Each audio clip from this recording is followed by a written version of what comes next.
Kita membicarakan hal yang sangat kontroversi tentang printing money. Di sini banyak sekali mazhab yang berpendapat bahwa printing money itu menyebabkan inflasi. Jadi ada banyak sekali yang bertanya kenapa Bosman ini sangat menyarankan untuk printing money. Tentunya saya sebagai pemrakarsa printing money dalam ekonomi makro dan mikro di Indonesia sebenarnya bukan berniat asal bicara dan berniat membuat negara ini inflasi, membuat negara ini rugi.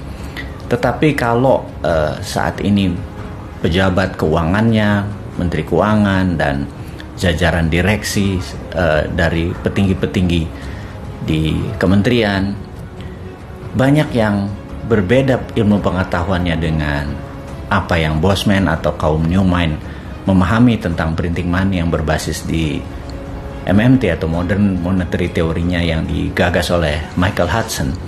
Ya nggak salah, tapi kita berusaha menyederhanakan pemahaman tentang printing money.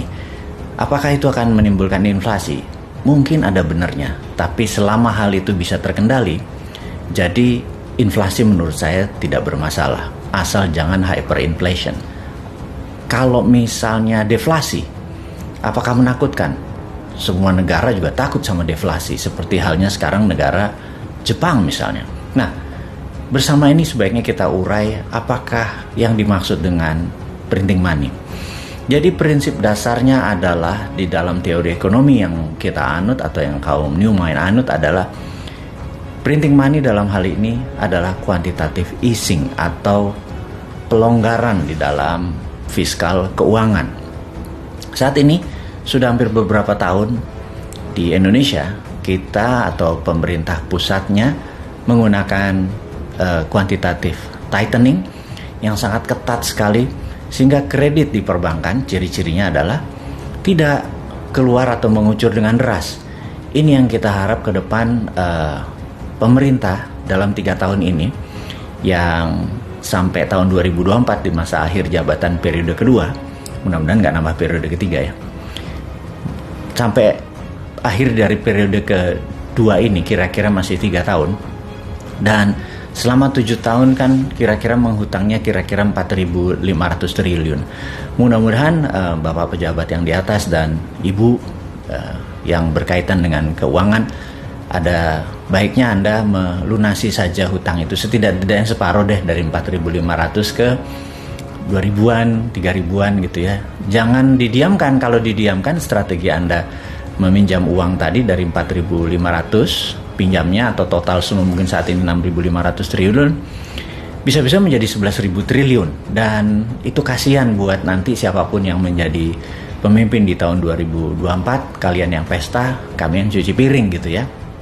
Jadi intinya adalah bagaimana kalau Anda semua pejabat di atas dalam 3 tahun ke depan gunakan strategi quantitative easing, yaitu longgarkan semua kebijakan keuangan, kredit ngucur lagi, kayak kemarin properti nggak jalan, banyak sekali kredit-kredit yang nggak bisa jalan di perbankan, padahal untuk growth ekonomi sebuah negara kalau Anda ingin 7% supaya sesuai dengan janji-janji manis waktu di kampanye yang bikin diabetes itu, harusnya ya minimum pertumbuhan ekonomi Indonesia dari sisi kucuran dana adalah 15%, meningkat pertumbuhan kreditnya dibandingkan dengan tahun sebelumnya. Saat ini tahun per tahun berjalan year to year, paling tumbuhnya cuma 4-5% dibandingkan tahun sebelumnya, dan ya tumbuh nasionalnya sekitar 2-3%-an, dan itu terjadi fakta di lapangan saat ini. Oke, kita akan urai tentang quantitative easing, di mana uang sangat cair, atau bahkan kalau sampai ditambah printing money menjadi lazy money. Uang itu lazy tapi pekerjaan banyak, sehingga Anda yang memiliki project-project yang tadinya bermasalah dengan funding atau pembiayaan menjadi semuanya jalan. Oke, saya yakin jangan takut dengan inflasi. Di sini saya mau menerangkan prinsip dasar dari MMT yang banyak dikritik oleh mereka yang memahami bahwa printing money adalah menyebabkan inflasi adalah begini. Saya lebih suka harga beras, atau kami kaum MMT ini, Modern Monetary Theory ini, lebih suka harga beras itu 20.000 per liter. tapi semua orang bisa membeli beras. Daripada harga beras 7.000, tapi nggak ada yang bisa beli beras. Itu prinsipnya. Di Jepang, harga 1 liter beras mungkin 50.000, tapi semua orang Jepang bisa beli. Kalau dibandingkan dengan orang Indonesia yang harga berasnya rata-rata 7.000 atau 10.000, harga 50.000 itu mahal sekali. Tapi faktanya sekarang harga beras 1 liter 7.000 dan 8.000 itu nggak semua orang bisa beli gitu ya.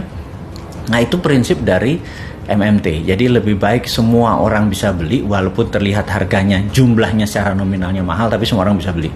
Jadi lebih baik Innova itu harganya 1 miliar tapi semua orang punya Innova, atau daripada harga 200 juta nggak ada yang beli gitu ya. Dan juga sama, naik pesawat Jakarta Bali harganya 5 juta misalnya gitu, tapi semua orang bisa belanja, bisa beli dan bisa tamasya di Bali, daripada harga tiket 500.000 nggak ada yang bisa beli. Itu prinsip dari easy money, dari quantitative easing dengan strategi printing money. Nah, printing money ini kita mau jelaskan lagi lebih detail lagi. Jadi kita mengacu pada prinsip ekonomi dulu, belum contohnya bahwa negara seperti Amerika, seperti Tiongkok yang menggunakan printing money berbasis project. Kita menggunakan hal yang sederhana dulu. Jadi misalnya gini, suatu hari Pak Presiden, Pak Jokowi misalnya, dikatakan untuk membuat ekonomi Indonesia maju, saat ini Bapak menggunakan strategi infrastruktur gitu ya. Oke, dan infrastruktur itu akan menjadi efektif kalau memang jalanan itu dipakai untuk hal-hal yang produktif, bukan hanya untuk mudik lebaran itu ya. Itu nggak salah, apa yang Anda bangun luar biasa, tapi kalau bisa value of money dari investment atau benefit lainnya bukan hanya untuk mudik lebaran aja, tapi kalau bisa ada 11 macam lagi benefit. Jadi misalnya membuat harga atau cost of distribusi menjadi turun. Kayak sekarang kan rata-rata 20% production distribution cost.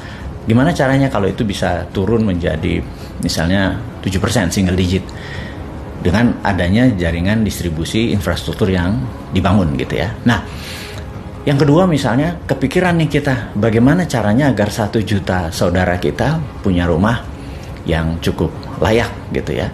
Sehingga apa yang dilakukan oleh Menteri PPR dalam hal ini misalnya Pak Basuki, lapor, Pak Presiden izin, kayaknya kita harus membuat 1 juta unit rumah, lahan sudah tersedia, kita perlu uang 100 triliun Pak Presiden gitu, untuk membuat rumah 1 juta unit yang sangat layak, luas rata-rata 100-150 meter persegi untuk keluarga 4 orang, ada rumah sakit di bawahnya, ada pasar, ada tempat pendidikan, dan seluruhnya adalah walkable city, bisa dijalani tanpa harus menggunakan kendaraan, semuanya terpusat di dekat residensial, dan 100 triliun itu kita siapkan. Oke, maka Anda sebagai pemimpin tertinggi Pak Presiden, katakan kepada Ibu Menteri Keuangan, wahai Ibu Menteri Keuangan, print 100 triliun diberikan ke Pak Basuki dan BUMN perumahan untuk membangun 1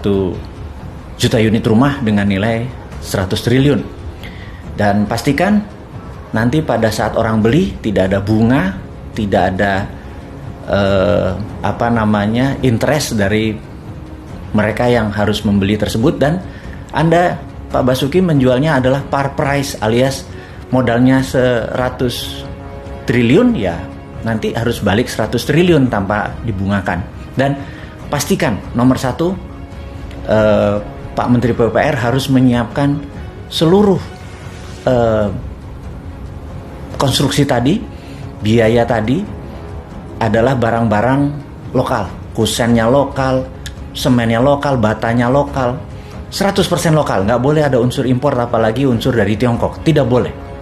Nah, dengan hal itu Krakatau Steel, besinya langsung menyala pabriknya, kemudian semen, kemudian paku, kemudian kayu, genteng, dan lain sebagainya, lantai dan lain sebagainya langsung diproduksi dan dibayar apa adanya. Kemudian ketika ada orang membeli properti tersebut, uangnya langsung dikirim ke Menteri Keuangan, dan begitu uangnya masuk, dibakar. Masuk 1 juta dibakar, masuk 1 miliar dibakar, masuk 10 miliar dibakar gitu ya. Di tahun kelima diharapkan sold 100% karena tidak ada biayanya, tidak ajaib. Dan begitu bangunan itu berdiri, sold, terjual 100%, uang masuk ke Menteri PPR dan langsung dikirim ke Menteri Keuangan, dibakar. Selesai. Jadi uang tersebut nol, tidak ada beredar di masyarakat lagi. Kemudian masyarakat memiliki rumah, dan 100 triliun tadi underlay-nya adalah project 1 juta unit rumah. Itu adalah prinsip printing money berbasis project, seperti halnya Tiongkok bangun sejak tahun 1989 hingga saat ini, sudah hampir 40 tahun. Mereka membangun gila-gilaan, apa aja dibangun.